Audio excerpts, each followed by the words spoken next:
Yo, it's Guido coming at you with the Tactics Talk. Welcome back, and thanks for tuning in. I've got a replay analysis on this episode of World of Tanks with Raxter 54 and his Leopard 1601. So he's in the Leopard here. He's got the little auto-loading cannon on it. What is this thing? A 30 millimeter something or other. Fires 4 shots. And he's cruising along here on Ghost Town. He heads over to the west side. So he's got a scout tank. He's getting out front. He's looking for some lights. He sent me a message, and he said he had a pretty good game. But he was asking if there was anything he could do. What did he say? Wondering what I could have done to increase my contribution. So I took a look at this, and there's some interesting things on this. We'll talk about it as we go here, Raxter. You're going to come up to this bush. I think this is a great spot initially to see what's going on. You don't have a whole lot of support. I like that you didn't just kind of sell out here. You get up a little bit, get your gun on this guy. The Panzer 3-4 for this thing's particular pen has actually pretty decent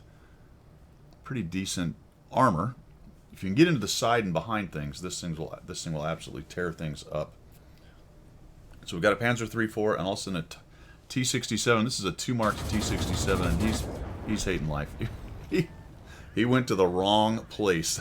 That is for sure. Nicely done, and we eliminate one of the more dangerous tanks on the entire board is now gone. So Raxter did a nice job there. He spins around a bit, doesn't want to get by artillery, takes a look over this way. I think I would go look up in that bush again because they're going to know that you're there, a little scout, and they're going to be curious if they can get in here and take you down. There's a big fight going on in the city. So if they're starting to count noses, they may realize there's not much here. So here comes an ELC, the 3-4, a T-34S, and finally you have a T-34 making his way your way, and a couple TDs way back there. And then you take a shot getting a little bit too close right there. And we'll start moving around trying to avoid artillery. Now, had they jumped all over you, they would have had a good time over here, probably chased you away or killed you. Nice job swinging around here, waiting to see what's going to happen, and the ELC loses his mind, decides to just go forward, and you just nuke him. You back out. The 3-4 looks like he wants to come take a shot, but realizes he's not going to get to you. And now we've knocked 2 down. We've got 2 guys here. We back off. A little bit dangerous, but the good news is none of them are in the edge of the town on this side. None of them are on the edge of the town on this side. So as a scout in this game, in this tank, right now you're doing a nice job of working the edges, and that's what you want to continue to do. If you can clear these guys off, then you will have freedom of movement, or a lot more freedom of movement to start moving around. Your team has built a 4-to-1 lead, and that's a good thing. But what you need to do is start cleaning up this side if you can. So I'd be a little bit more aggressive looking for lights. I'd also be thinking about, alright, is there going to be an opportunity to flank around one of these guys and get into their side and just take them down with my auto gun here? My auto loader, machine gun, whatever we want to call it here. 34S sees you, comes out, you back out. I think that's the right answer. You really don't want to shoot a 34S in the face. If you did, you probably need to press 2 and get loaded up with some gold. And I think I would have done that knowing that the 3-4 here is here in the 34S. Just to make sure when I do engage them that I have the best chance possible of penning them. We come back here and we're kind of looking around, and at this point in the replay I was thinking, well, this looks like he doesn't have a good idea of what he wants to do. And I think I would continue to work this side. The 34 has finally kind of come up. He's not showing any real signs of supporting you, so you're going to have to kind of do this on your own. You come up here very carefully, try to get to this bush, just get your spotting point up and over. Nice job, and just creeping in. Fortunately, he was not looking around the corner. Then you're able to get your camo knit up, and this time I think he actually comes around here in just a moment. This time he comes around and he doesn't see you, but you see him, and something else very important has just happened. So I want you to look at the mini map on what you were facing and try to figure out what that was. So he comes around, he doesn't see you because you have a... He's looking at that bush thinking, well shit, someone's probably in that bush. I'm surprised he didn't shoot at you. That's the only way he could be getting spotted there. That's assuming he has 6th sense, which he does seem like he does. So I'm just going to pause it here because your team's in the lead pretty well at 7-4, and your question was, what could I have done to be more of an asset for my team? And now's the time. At this point, it's time to go get rid of that 34S. And the important thing I noted earlier was that 3-4 left. And he actually went down and died in the town. And so you're only facing one guy here. The Wolverine is way over on the other side. You've got 2 tanks in the city. That leaves 2 unaccounted for. So there could be somebody sitting back there. but it's unlikely because you haven't seen them moving around.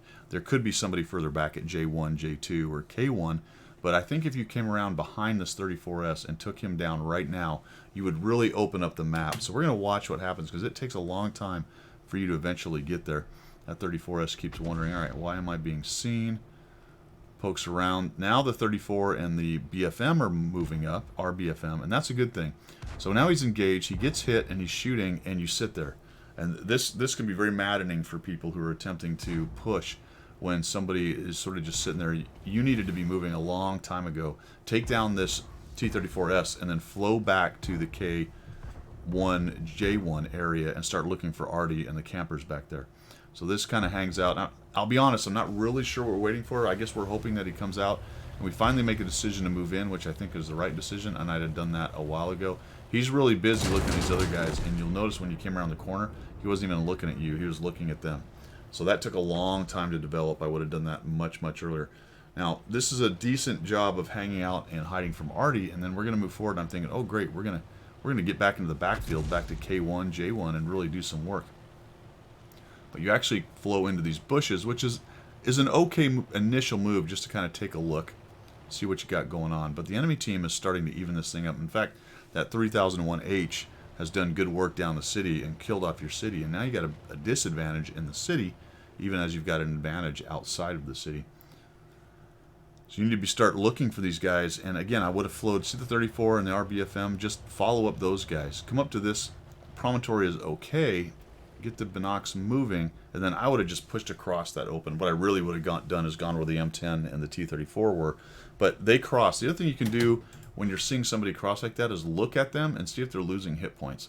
If they take hits, or if there are shots going in, maybe you see dust kicking up, you might go, oh, somebody sees him, and that would indicate there's probably somebody up there, and then you really wouldn't want to go across here. But you're also a scout that has scout camo while you move, so you may actually be able to get right close and limit the amount of time that you're exposed, and then head up that hill. And things are really looking good here for your team. Those two guys are coming up top. The 3001 is really trapped in the town, and then you go to the town, and I can't, this one I can't really wrap my mind around because this is a really bad idea. As a matter of fact, it was interesting that the grill gets seen here, and you did have some shots on him. So there was a guy in those bushes. Those two are going to take him down, which is going to help. At least I think they do. There he goes. So we'll move up here. And what you really want to be doing here is working the edges of this fight. This dude's trapped. All right, he's stuck in here for now. Don't go bring him into the fight. Get yourself around these edges. Kill the things around the edges, and then we'll work on the guy, the big whale that's trapped in the middle. But as it is, you're going to drive into the middle. And if you are going to do this, and you think you're going to run into a 3001, which you are, I would have pressed 2. Bring the gold, man. This is the critical part of the game. KV1S is down below there. Critical part of the game, and you need everything you've got to pen these guys. Oh crud, we find this guy, and he's no kidding looking right at us. We machine gun in there, and it doesn't do anything, and holy cow, we can't quite get away, and down we go. And turning what was looking like a pretty easy win into something questionable from now on, right there. So the answer to your question for me is keep working around the edges a little bit more, be a little more aggressive, taking out that T-34S, which adds more synergy, and move down into here. And if you'd have done that sooner, you may have had fewer shots from the grill or whatever it was that was up there. I think the grill hammering your other buddies. You see how that works is the faster you kill them, the less time they have to kill your guys. And you preserve hit points by doing that. The trick, of course, is not being over-aggressive and just YOLOing into people. But I think you were being nice to careful as far as moving from bush to bush. But there was just a couple critical instances where if you'd have actually pushed out hard, you'd have given your team a lot more chance right there. All right, man. Thanks for sending that in. I hope everybody learned something. If you did, make sure you subscribe, and we will see you.